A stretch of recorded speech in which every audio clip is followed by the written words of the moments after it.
சூரிய குடும்பத்தின் மிகப்பெரிய கிரகமான வியாழன் கிரகம் சூரியனிடமிருந்து 484 மில்லியன் கிலோமீட்டர் தூரத்திலும் பூமியிலிருந்து 97 மில்லியன் கிலோமீட்டர் தூரத்திலும் சுற்றி வருது.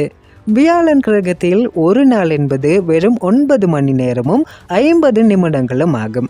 அதே போல வியாழன் கிரகத்தில் ஒரு வருடம் என்பது பூமியில் 12 வருடங்களுக்கு சமனாகின்றது.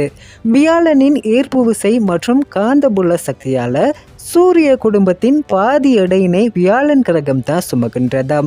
அதே போல வியாழன் கிரகம் பூமியை நோக்கி வரக்கூடிய பல விண்கற்களை தன்னோட ஈர்ப்பு சக்தியால தன்னையே சுற்றி வரும்படி கட்டுப்படுத்துது. வாயு கிரகமான வியாழன் கிரகத்தின் வளிமண்டலத்தில் பெரும்பாலும் ஹைட்ரஜன், ஹீலியம், மீத்தேன், அமோனியா போன்ற பல வாயுக்கள் நிறைந்து காணப்படுது. வியாழன் கிரகத்துக்கு இதுவரைக்கும் 79 நிலவுகள் இருப்பதை கண்டுபிடிச்சிருக்காங்க.